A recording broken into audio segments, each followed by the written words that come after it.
Hello. I am making this video to talk about the 3 essential spells that any practitioner of magic should have or know. These are not my spells. I did not create them from nothing or nowhere. I'm sure they've been recorded and detailed long before I have known them. I don't claim that these are superior to any others, and I don't claim these to be a one-all fix-all or anything like that, and I don't even claim to be the most experienced practitioner. But these are 3 things that I believe that any practitioner, witch, wizard, whatever you call yourself, should know. The first one is the frame spell. This is the power to look at any situation and frame it in a different light, or to frame it in a way that serves you. Now, this can be really difficult and really hard sometimes, because sometimes we can find ourselves in a really bad situation and think, how is this situation good for me at all? And that's when we really want to use our ability to change our view and our frame and our perspective on the topic. And it can be about anything.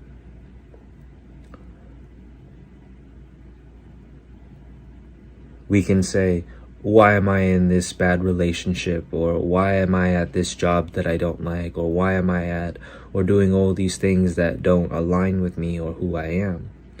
And of course, saying that to yourself on a daily basis can really demoralize yourself. And so you have to change the frame of it, and you have to say, okay, and shout out to Brian Withers, who puts this concept in a very well way to practice and perform. But look at that situation and think to yourself, what is this showing me? What is this teaching me? Okay, if I don't like this job, why don't I like this job? Is it that this job is making me do things against my morals? Is it that this job is too tiresome for me? Is it that this job is surrounded with people who don't support my growth? Whatever it is, or whatever it might be, the frame of that situation, or how you frame the situation, is how you sow or how you reap from it. We have to be able to look at the situation and think, okay, this is showing me that this is not what I want. This is showing me that these kind of people are not the people I want to be around. This is showing me that I am supposed to be somewhere else. This is the frame of the subject. I am framing this as a way to help me or to empower me to move on to the next situation. I am not using a frame that imprisons me here, that keeps me here, that keeps me locked here, that keeps me feeling powerless. No. We have to continuously change the frame on how we see things, how we have a perspective on something. This is often why sometimes it's very wise to go speak to someone who is older than yourself, someone who's wiser than yourself, or perhaps someone who can look at the situation from outside of you. Because sometimes when you are in the situation, you cannot view it objectively, and you need someone else's perspective. They give you a different frame, a different perspective, a different view of the topic.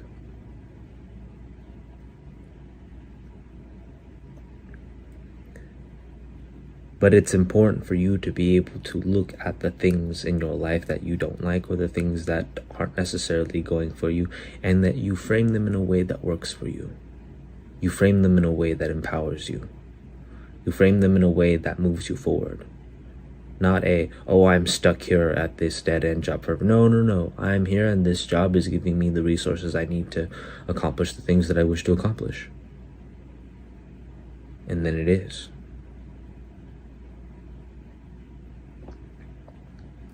The second spell I'd like to talk about is the intentional walk.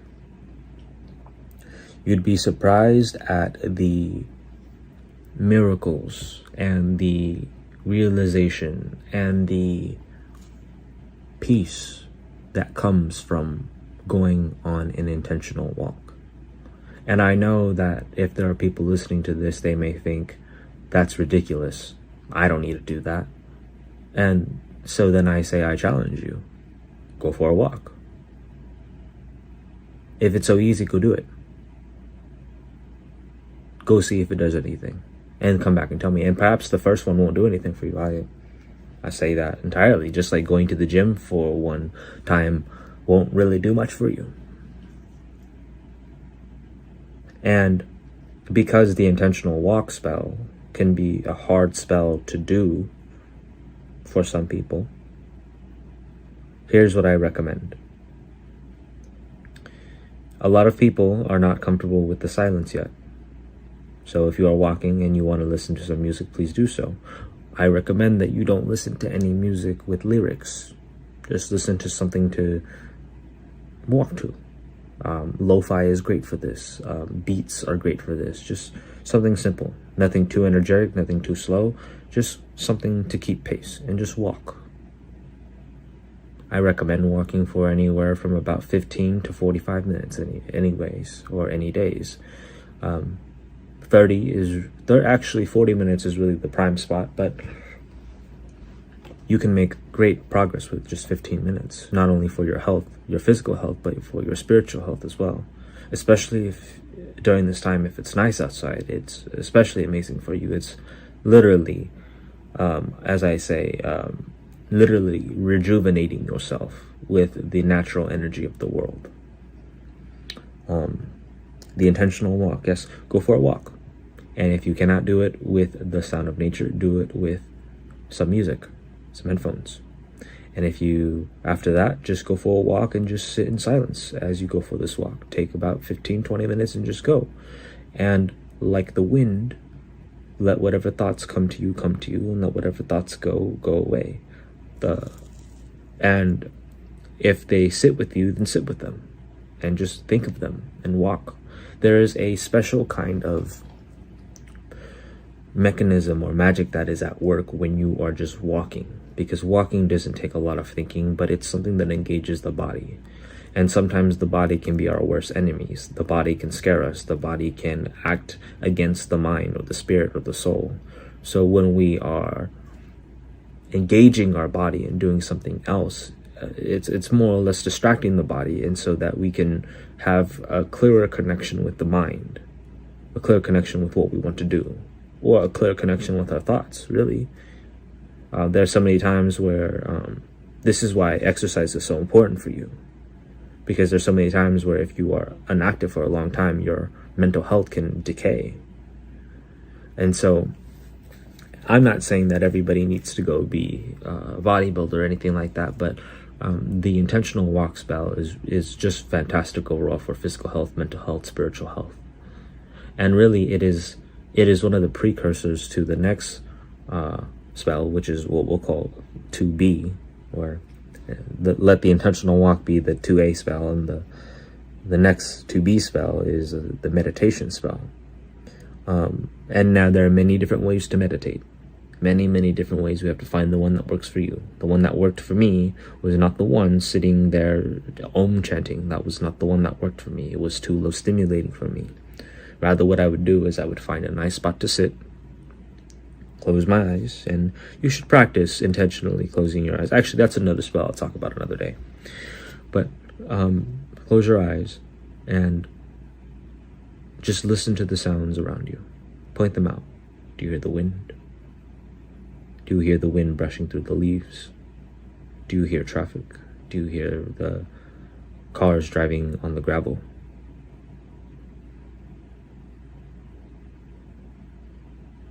Do you hear people talking around you? Maybe a window shutting, dishes rattling, whatever it is. Just sit there with your eyes closed and try to hone in on every sound that you can identify. That's all you have to do.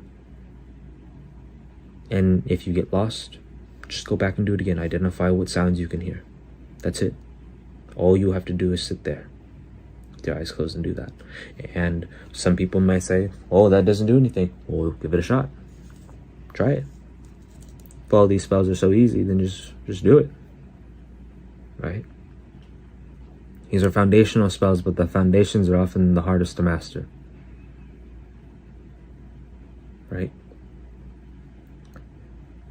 And the third one is, I like to call it the relinquished spell. This reminds me of a story of when I was just a boy and I was in school, and we were visiting this our guidance counselor. The whole class was, and this guidance counselor would often give many lessons to children about how to deal with either their emotions or current states, or how to better express themselves, right? Express how they feel, or express their needs or what they want. And one of these days we were there and she said, let's talk about words and let's talk about a slicker. We all thought, what's a slicker? She said, a slicker is like a rain poncho that you wear, right? You put that on yourself. And when somebody says something mean to you, when somebody says something rude to you, like the rain, it just let it fall on your rain jacket and just let it slip off. Let it just slip off. Let it just slicker off, she would say. And I say this because sometimes we can do that. And sometimes we can't. And I think this relinquish spell is especially important, not only for the people who deal with negative emotion or with negative people in their life, but I think this is a spell that is especially important for people who are especially more emotionally sensitive. It's important for people who are emotionally sensitive because oftentimes they can take on other people's emotions. There are many times where we can hear someone's sorrow and empathize with their sorrow so deeply that it takes a toll on us. Or to be someone who is emotionally available for other people, you almost have to step into the darkness with them in order to be there with them. And then you lead them out of it, right? As which we should try to do. But there are times at which the energy of their sadness, of their sorrow, of their anger, of their hate, of all these negative emotions in which they affect us at times. I remember I was working as a physical therapist once, and when I would work on my clients and I would use physical manipulations upon them, it was a sense, a bit of alchemy. I would exert a little bit of force or strain on my body onto theirs, and then I would relieve the pain from them, and I would take a little bit of it with me. That's kind of like, if you think of massage, that's kind of how it is too. One person is exerting effort to take away pain from another, but giving the massage also strains out one person, also strains out the masseuse or the masseur, and it strains them, and it takes energy from them. It causes them to exert energy to bring that healing upon to the person that they are massaging. And that was kind of what I was doing too. Not only with the physical aspect of relieving the pain from them, but also with the emotional aspect of discussing with them, discussing their pain, discussing their problems, discussing these things as they come, as you are someone in a more or less a healing position. And so when you are encountering these energies, sometimes we can take these energies home. And when we take these energies home, it's like a weight that is upon us. It's like a heavier weight that sits on our shoulders. And it's not that these people are doing this on purpose. No. In fact, sometimes the good people just want to be and level with other human beings. They just want to sit with them. And by that, you take some of that energy with you. And so the relinquish spell really works by taking a shower, or being intentional with relinquishing the energy of the day from yourself. I like to practice this one in the shower. When I take a shower, water is already a natural cleansing agent, a natural cleansing tool. And when the water rushes upon you, you can say something to yourself. Some people call it a prayer, some people call it a spell, some people call it an enchantment, some people call it an affirmation, whatever you wish to call it. But sometimes I will just sit there with my eyes closed as the water pours upon me, as the hot water hits my head and falls upon my body, and I just say, let the water carry away all of the trouble and all of the pain of today. Let it carry away all the negative energy, and allow me to feel refreshed and renewed for the day that is yet to come. Let the water carry it all away from me. Let my shoulders grow lighter as I release the energy.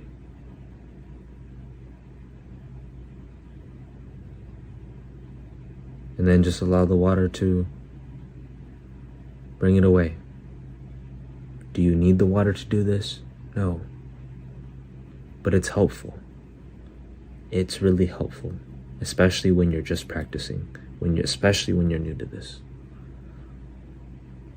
Like I said, I am in no means, anyways, the master practitioner. I am by no means a master magician or a master wizard or anything like that. I am just a practitioner on my way.